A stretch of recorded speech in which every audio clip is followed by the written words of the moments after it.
Hey guys, this is a video that might sound very technical. So how to build a 1RM, many of you might not even know what that means. It's for weightlifters, and I'll explain that in a second. However, I want to make the disclaimer that this is still for everybody. This is still a video that will apply to everybody, not only weightlifters, and I think everybody can get something out of it. So let me explain you what I mean. Often my athletes, my weightlifters will come to me and ask me like, hey Juan, how do I build to a 1RM? What they mean is they're trying to find the load, the maximal load that they can lift in a particular movement, a squat, a clean or snatch, a bench press, whatever the movement is, they want to find the maximal load that they can lift for one repetition. Meaning that if we put a little bit more weight or we add one more repetition, they can't produce any more movement, right? So what's the maximum that they can do? The question extends to also 3 repetition maximum, 5 repetition maximum, right? The number varies, but the question is the same. How do they build? And what they mean is, let's say that they're going to have a session in which they're going to try to find that limit.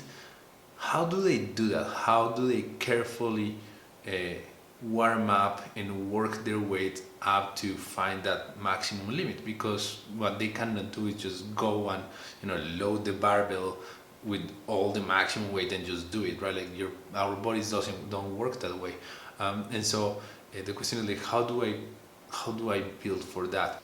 It's a similar question to if a runner will ask me like, what's the strategy to maximize my pace in a 5K run, right? Like, how do I do that so that I get the best result? That is the question. That's the question that we're asking, and you might be at this point feeling like, that sounds very specific and very technical and not for all.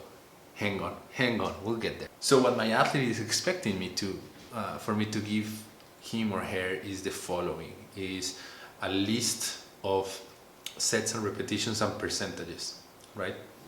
Percentages of their previous maximum or their working maximum, whatever it is that they have done in the past, and what they expect me to do, like 7 reps at this weight, 5 reps at this weight, rest so much in between, and then like when you get to 95%, 98%, try this. The assumption there underlying is that it's gonna set them up properly.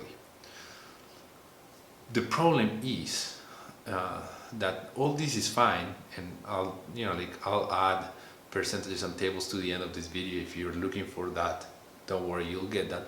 The problem is that at some point, and all my athletes have gone through this, all my weightlifters, they will arrive to 95% or 98%, and then the waters get muddy, because when they're approaching their limit, they're gonna have to make decisions. They're gonna be like, should I go to 101% or 105%? And they're gonna start thinking, and because we are not in limits that we know, right? Like, I don't know what their really maximum is. That's what we're testing.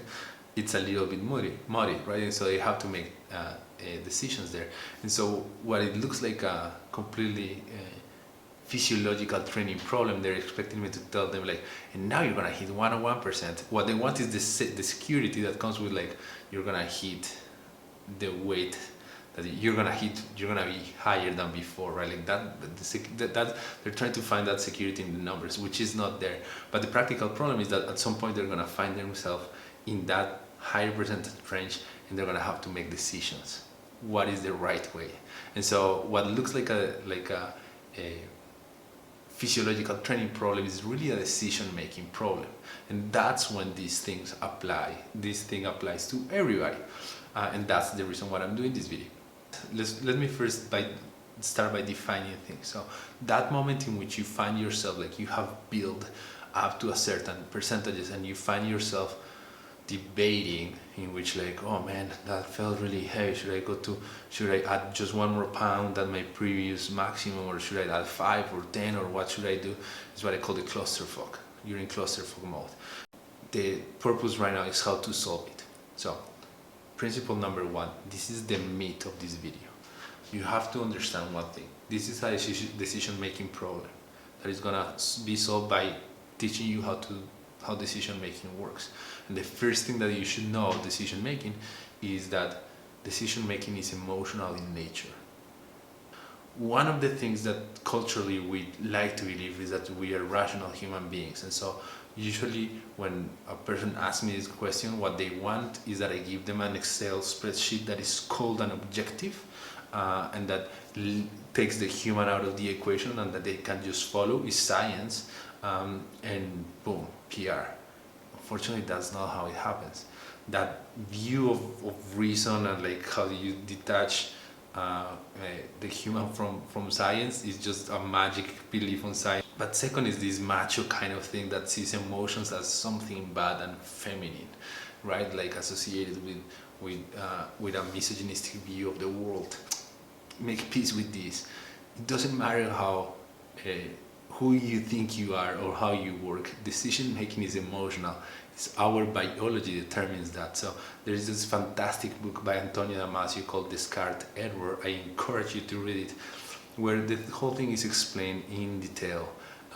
The region of your brain that handles decision making is the same region of your brain that handles emotional processing. And so if you take that part out of your brain, which can happen by accident, right, like, or trauma, you lose the ability to make decisions. They go hand in hand. Emotions mediate all decision making. Emotion precedes decision making. So it's not about like not being emotional. You cannot not be emotional. It's about understanding your emotions so that you can do better, you can make better decisions. That's how it works. If you internalize this and you see it working at the gym, my hope is that you'll see this across your life. So let's apply this to the weightlifting world. So the first thing that you have to realize in how to apply this is identify those emotions. And I like to do this exercise with my athletes, and I don't talk to them about emotions usually, because as you saw, this is already like 10 minutes long and we haven't gone into the process. And so I don't talk about them about emotions, but I tell them like, hey, there's always three numbers. There's the number that you want to get, there's the number that you think you should get, and there's the number that you actually get. And the first two are the ones that matter for the decision making program. The number that you want to get is a number that you have in your head that has an emotional attachment to it, that is that you are gonna value yourself higher. Let me give you an example. An athlete that has a 285 pounds deadlift and wants to test is always gonna be fixated on the 300 pounds. For whatever reason, the roundness of the number makes it into a more valuable thing, and we feel like we are at a higher level. It's silly, it's very silly, because if you change the unit of measure, the 285 pounds, 300 pounds can turn into, correct my math, 125 kilos, 132 kilos. Like, sorry, that's too big, but like something like that. Two numbers that like, they stop being meaningful. The load is the same, the improvement is the same, but suddenly your emotional attachment to the number has changed. And it's like, I lifted 132 kilos. And it's not the same as saying like, I lifted 300s, right? And it's just because you have lost that level up. There's an emotional, you're giving yourself value because it's a round number. It's a little bit silly, but we all operate like that, right? And that the number that you want is usually attached to giving yourself more value, right? Like, which is silly. But that's, you know, like it's a line in which you feel like you have achieved a certain place. The second number is the number that you think you should hit. That is like, I have worked hard, and you know, like in the case of the 285 deadlift person, it could be like 290, right? Like that person is gonna feel like, yeah, I should hit 290. Yeah, I totally should. It's still an improvement, but there's a kind of an entitlement. And what you should be asking there is like, if in the number that you want is like, what happens? Well, you level up. That's the emotional attachment. That's the value that you're adding. What happens if you don't hit 290? Where is that entitlement coming from? What happens if you don't? What does that mean? When there's a should, there's a moral aspect there. Like, what happened? Does it mean that you lost all the work that you have done? Does it mean that like you value your sense of self-worth in that particular discipline or in general is less. It shouldn't, but it might, right? And so ask yourself, what is the emotion attached to those two numbers? And then the third number, there's no emotional attachment. That is the real number. That is like, what's the number that you actually get? And it's super important to analyze those three numbers and to know those three numbers, because once you have those numbers explicit and the emotions behind them, once you have just named them, you don't have to explain them, you'll see as an athlete that they will lose all their power, right? Like, so if you are like, I remember when I was trying to go over a 400-pound deadlift, and like I would lift 395, and I feel like I should be able to 400. Like I would get in my head so hard about that. And once I realized that it didn't really matter, that 395 and 400, that the magic that I was attaching to the numbers unconsciously was a little bit silly, then it lost all the power and it stopped being a level up. And then that day, the day that I actually let go of that, guess what happened, right? And so the first step when you're testing to lose the anxiety and to lose that is to identify those first two numbers. Once you identify those, grab the one that you should. The one that you should is very meaningful, because even though it's coming from a place of judgment, there's still security and safety there. Like, you are very confident there, and we can use that. So when people ask me, okay, Juan, so I build up this way, what's the first number that I'm gonna try? So I always tell them, like, you're gonna focus on the number that you think you should get. Like, I should get that one that you're pretty sure you can, and you're not gonna be blinded by the one that you want, right? And so you're gonna take that number, and using your previous PR, like your previous number, you're gonna try to make your plan around this number, not the other one, right? Like, that's the first thing, and that is gonna guide your plan, right? I'm not gonna get into the specifics of the planning. I'll attach to this video a document, a PDF that has the specifics for lifting, right? Like how to build percentages, all those stuff, because that's just information that you don't need me right now. It's very simple, by the way. Short increments at the top, go 95, 97, 98, 101. Always go for 101, and usually 101 is the number that coincides with the shoot. It's simple.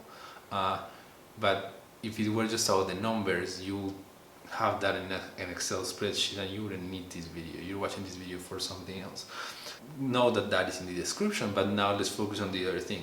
So once we have those numbers, once we have our plan, the next step is to anticipate the emotions that you're gonna feel when you're gonna get to the clusterfuck. So we want to anticipate the emotions that you feel when you get to the clusterfuck.